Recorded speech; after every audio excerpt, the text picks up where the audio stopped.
So we have discussed all these different types of protocol and standards. Then afterwards we had some reference models. Okay, after the reference models, so we have seen what is OSI reference model, and OSI reference model has 7 layers starting from application, presentation, session, transport, network, data link, and physical. Now we see the different layers, that is at the sender side, at receiver side. At sender side, the data is coming from upper layers to lower layers, and data moves through physical link, and it moves to the receiver from lower layers to the upper layers. So this strategy is going to be followed. Now after this, we have a discussion on some different services of our application layer. So similarly, we also have the discussion on presentation layer, then after that session layer, then transport layer, okay, and so which has TCP and UDP. Then after that, in the network layer is also having some, that means the data will be in the form of packets. Then from that, data link layer. Data link layer services are framing, error control, and flow control. So already we have some discussion on this services provided to the network layer. Always remember that always lower layers provide services to its upper layers. Always lower layers provide services to its upper layers. That's why in the design to the data link layer, the first service is given it as services provided to the network layer. Then after that we had framing. So under this framing, that means the data which is coming from upper layer, it is that is in the form of packets, it is divided into frames. Again, when it is at receiver side, the data moves from data link layer to the network layer. So the data is going to be coming to network layer from physical layer, which are in the form of bits, and those bits are now converted to frames again. So this strategy is called as framing here. Then what about error control? Nothing but once you are sending data from sender, it is the responsibility of yours to check whether your data is transmitting correctly or not, whether the receiver is going to accept your data or not. So for that purpose, we had some mechanisms which are called as error control mechanisms, which we will discuss in our third unit. Okay. So then after that we had flow control. So what is this flow? Flow nothing but the speed. Okay, speed is going to be regulated. Controlling means regulation. So that means prevent a fast sender from overwhelming a slow receiver. So already I had given example regarding this. Suppose if I am continuously taking a class and I used to complete my first unit in only 1 hour, so how it is good? Do people can understand? No. That means the sender must send data with a limited speed. That means per second this many packets has to be transmitted. There will be one particular limit. So if you check that, if it is beyond the limit, then the mistake is at sender side. That means the sender is sending data fastly. So the receiver is unable to accept. But sometimes it may also happen that the sender is correctly transmitting data, but receiver is unable to accept that. That means the processor at receiver side is very slow, then we change the receiver. So this mechanism we call it as flow control.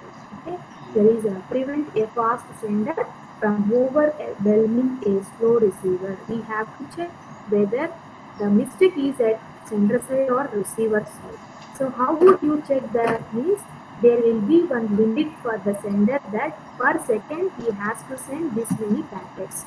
The machine has to send this many packets. Suppose if it is within that limit, no problem. If it is beyond that limit, then the mistake is at sender side. And similarly, we will check at receiver side. If receiver is unable to accept the packets correctly, that means it is a slow processor. So we need to change the processor of the receiver. So this is going to be done. This mechanism we call it as flow control. Next afterwards we had seen that the services provided, market training, all these we will discuss in the next coming chapter, unit. Okay. Then after that we had a physical layer coding violation. So already I had explained you about the first two methods.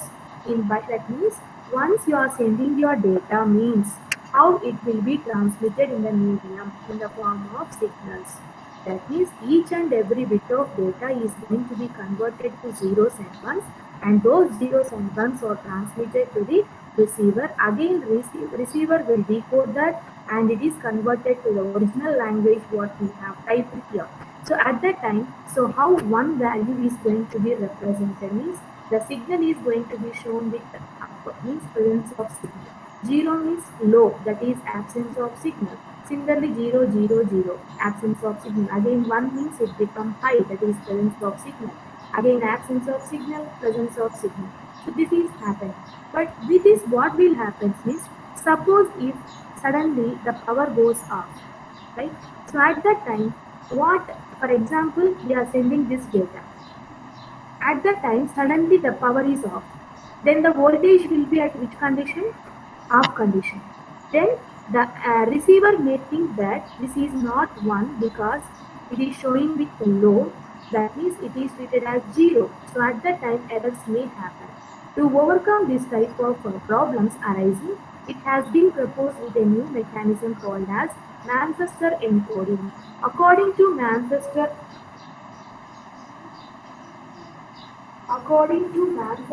encoding, just wait for 2 minutes.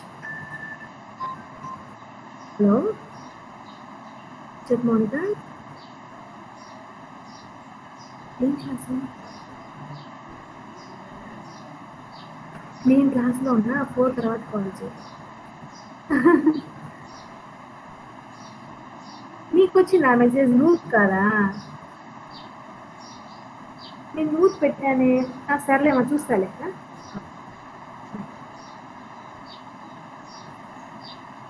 Hello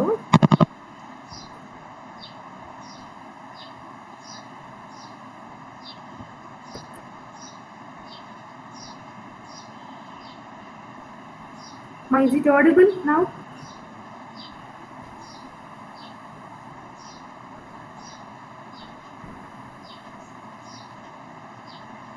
Okay.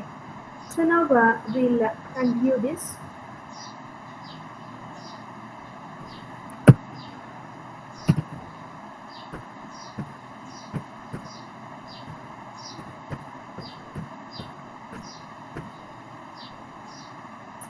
So this Manchester encoding is going to show you with different method.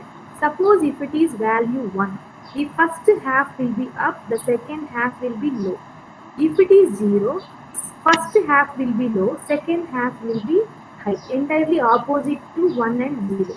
So because of this, we can understand whether it is 0 bit or 1 bit or it is a power loss. Suppose if it is power loss, power is gone down. So at that time, it won't show this. It just shows with a completely low signal. That means no signal.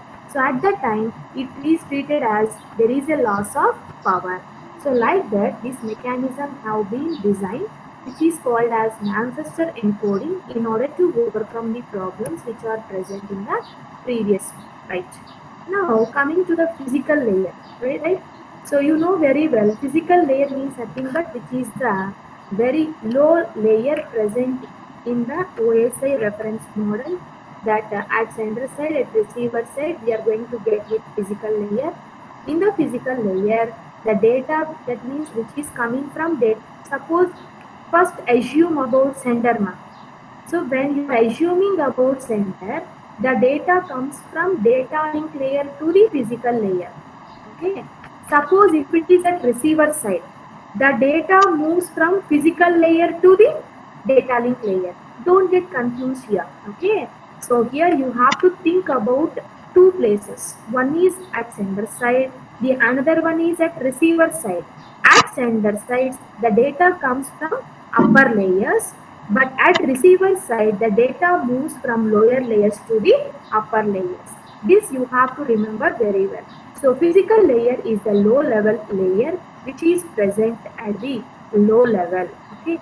Now this physical layer, the data will be in the form of signals. Okay. That signals may be of two types: analog signals and digital signals.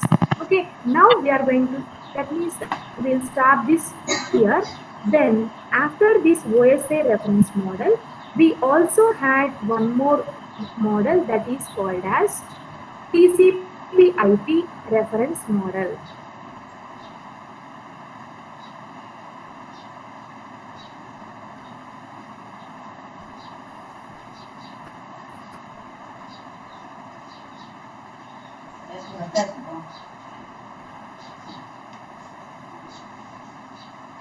So see here, OSI reference model, physical layer journey layer are called as lower layers, network transport session are called as middle layers, session presentation application are called as upper layers. Next, after that, we had the TCP/IP reference model. Okay, so already we had a discussion about this reference model. It is also based on OSI reference model, but this TCP/IP reference model is going to work for both connection-oriented and connectionless type of services. And why it has been named as TCP/IP on behalf of two protocols which are called as TCP stands for Transmission Control Protocol, IP stands for Internet Protocol. So on behalf of that, we had this reference model with TCP/IP protocol suite or reference model. We just observe the two reference models here, that it has 7 layers, but it has only 5 layers. That means the number of layers have been reduced here, as session, presentation, application, or combined it as a application layer, which is the topmost layer, then transport layer, then network layer, data link layer, physical layer. But in some parts, both physical and data link layer are also going to be combined into one. So we will say that it has 5 or 4 layers. Okay. So this is our TCP/IP protocol suite, and the same maximum each and every in, that is whatever we have a discussion for the last class, that is in the application layer we had the topmost protocols like FTP, SNMP, Simple Mail Transfer Protocol, SMTP. FTP means File Transfer Protocol, DNS, Domain Name Systems, www, nothing but Telnet. So like that, each and every high-level protocols are present in this application layer. And coming for transport layer, the transport layer is responsible for performing two types of activities, that is connection-oriented and connectionless service, with the help of two protocols called TCP and UDP. TCP stands for Transmission Control Protocol. UDP stands for User Datagram Protocol. So this transport layer contains totally how many protocols? Two protocols. One is called as TCP, the another one is called as UDP. And coming for network layer, in the network layer we had an important protocol called as IP. IP stands for Internet Protocol. It helps in order to route the data to its correct destination. And coming for data link and physical, they both are combined, and they are acting as a low level layers. So like that it has explained in our TCP/IP protocol. So then also we had a comparison between these two. So when you see the comparison, this is containing how many layers? 7 layers, but it contains only 5 layers. And this model is not based on protocols, but this model is completely based on protocols. Here the layers are properly explained, services and layers, but here there is no explanation for services and layers. And it is tightly scheduled and it's loosely scheduled. So these are some differences between OSI and TCP/IP reference models. So with this, we'll close that previous topics. Now we come on to the next topic. That's nothing but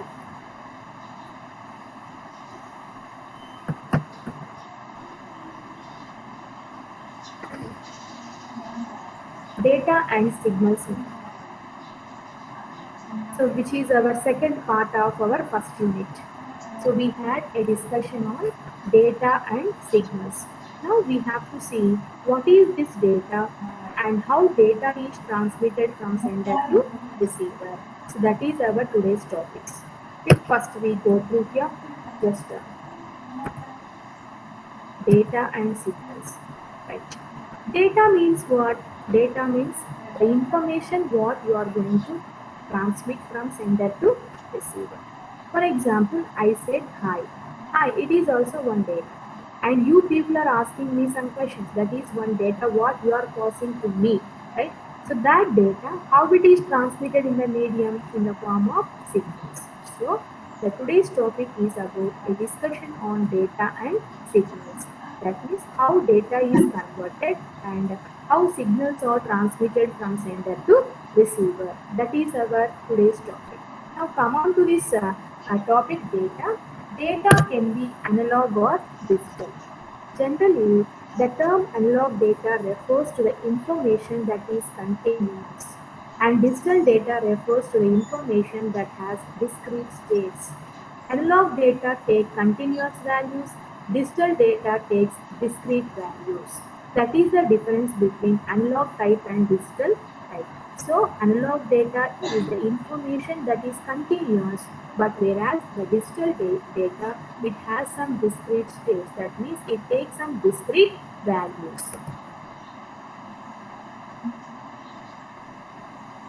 Now we go to discuss about signals. Right. So you are transmitting data. Data is not as it is the data you are not transmitting, the data is converted to some signals. So to be transmitted, data must be transformed to electromagnetic signals. First of all, the data what you want to send, that must be transformed into electromagnetic signals. So a signal is defined as any physical quantity that varies with time, space, or any other independent variable. So a signal is nothing but a physical quantity that varies with time, space, or any other independent variables. By a signal, we mean any variable that carries some information. See here, we had given with, just observe here carefully, continuous signals and discrete signals.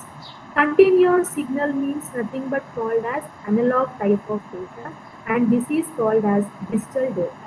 So how continuous signals are at a time x of t, that is which are shown with continuous values, but whereas the discretes are shown with some sequences which are going to have some discrete values. Okay, so once you had some data to send, the data you are not sending as it is, you are going to first convert that data into signals. So this data will be converted into signals in two forms. The first one is continuous signal, or second one is discrete signals. Okay, so in any one of the form, that is what we call in the analog and digital, we will send our data to the other side. Signals can be analog or digital. Okay. Similarly, how we have data, it can be in analog or digital. Similarly, signals can be analog or digital. So analog signals can have an infinite number of values in a range. See here, this analog signal, whatever you have been shown here, it may have some infinite number of values. There is no restriction for the values. But digital data, the number of values are limited. Okay, they should not have some infinite number of values in digital signals. That is the difference between analog signals and digital signals. So in analog signals, we may have some infinite number of values. There is no restriction for this particular value. But whereas in the digital signals, there will be a restriction, that is only some limited number of values will be present for this digital signals. That is the two types of signals. Now coming for one more topic, that is periodic and non-periodic signals. So what is a periodic signal?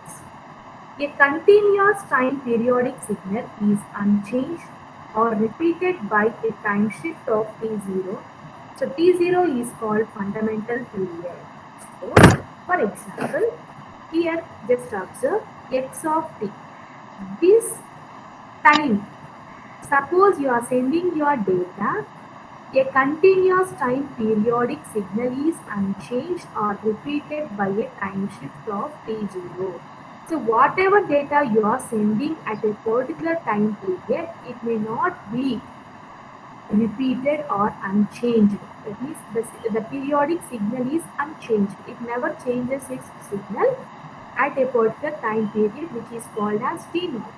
A discrete time periodic signal is unchanged by a time shift of N0, where N0 is the fundamental period. Just observe here, x of t is equal to x of t plus T0, but whereas here x of n is equal to x of n plus n naught. So, based on time period, we are not going to modify the signal. That is called as periodic signal. There will be unchanged. The periodic signal is unchanged, repeated by a time shift of T0. That means you are not going to have a change in the data transmission. Next, coming for non-periodic signal, it is not a periodic one. Okay? Entirely opposite to this. It's not a periodic. Now, properties of a signal. Okay, so whatever you are transmitting in the medium, it is in the form of signals. Now, these signals are going to be given with some standard formats or units. We call it as amplitude. You may have heard in your physics. Peak amplitude means the highest value or intensity of the signal. That is called as peak amplitude. And what is this period T? That is the amount of time needed by a signal to complete one cycle. If it has to complete one particular cycle, then what time it takes, that time is called as period. It is represented with T. Now frequency F, number of cycles per second. Number of such cycles per second is called as F. So F is equal to 1 by T. Right? Now phase means position of signal relative to time 0. Phase describes the position of waveform relative to time 0. That is the position of waveform is called as a phase. Next, wavelength, which is called as lambda. The distance travelled by a wave in one cycle is called as wavelength. That is given with lambda is equal to 1 by f. F nothing but frequency. Why? Because frequency gives you the number of cycles per time. Now similarly, wavelength is the distance travelled by a wave in one cycle is called as a wavelength. So like that, these are some of the standard properties of our signal. See the first one, peak amplitude, that is the highest value or intensity of the signal. The next one is period, the amount of time needed by a signal to complete one cycle. Frequency means number of cycles per second, and phase means the position of signal relative to time 0. Wavelength means the distance travelled by a wave in one cycle is called as wavelength. Next, properties of a signal. Frequency is the rate of change with respect to time. Change in a short span of time means high frequency. If frequency is the rate of change with respect to time, that means whatever signal you are going to transmit, they may changes from with respect to time. That means at a particular second it will be in one place, but after some time it will move to another place. The rate of change with respect to the time is called as frequency. The change in a short span of time means high frequency. Change over a long span of time means low frequency. Okay. So we have two types of frequencies now, high frequency, low frequency. So change in a short span of time, very short period, if there is a change, we call it as high frequency. But if the change is for a long period of time, long span, okay, at long time there is a change in the signal, we call it as low frequency. See here, if a signal does not change at all, its frequency is 0. Suppose there is no change in the signal, it has not all moved, and the frequency is 0. Why? Because if it completes its cycle per unit time, then only we are calling it as a frequency. If a signal changes instantaneously, its frequency is infinite. So these are some of the properties of our signal. That is, frequency is the rate of change with respect to time. Suppose if within a short span of time there is a change, means it is called as high frequency. Suppose if there is a change in long span of time, it is called as low frequency. So if a signal does not change at all, its frequency is 0. If a signal changes instantaneously, its frequency is infinite. Now, so after this, we had a discussion on two signals with the same phase and frequency but different amplitudes. See, a graph is shown, one is showing with amplitude, the another one with the time. See how the amplitude is a signal with high peak amplitude and a signal with low peak amplitude. Okay? So that means the amplitude level is very less here, but whereas here amplitude level is very high. So this is a high peak amplitude and this is a low peak amplitude. So anyhow, again we'll see the overview of this, then we'll start the next topic now. Okay, listen carefully. So data may be in two forms, analog or digital. Analog data refers to the information that is continuous, but digital data refers to the information that has discrete states. Okay, so not only that, the signals whatever you are going to send, they may be in continuous signal or discrete signal. Continuous values, if it is, we call it as continuous signals, and if it has some discrete values, then we are calling it as discrete signals. Now signals are also of two types, analog or digital. In analog signals, what will happen is, it will be having some infinite number of values. See here, there is no limit for the values, but here there will be a limit for the values in the digital signal. Then after that, periodic and non-periodic signals. So periodic signal, a continuous time periodic signal is unchanged or repeated by a time shift of T0. Here T0 is nothing but called as fundamental period. Suppose you are sending a signal, if it is going to change at a period of time period, at proper time period it may change the phase. That is called as a periodic, but whereas here there will be no periodic signals, which is called as non-periodic. Then after that we had properties of signals explained with some concepts like amplitude, period, frequency, phase, okay, wavelength, etc. So after that we had frequency means what? The rate of change with respect to time. Suppose if the change is in short period of time, we call it as high frequency. If the change is with long period of time, we call it as low frequency. So if a signal does not change at all, its frequency is 0. If a signal changes instantaneously, its frequency is infinite. Two signals with the same phase and frequency but different amplitudes. That is a peak amplitude, a signal with high peak amplitude, a signal with low peak amplitude. Now transmission impairments. I'll continue in the next class.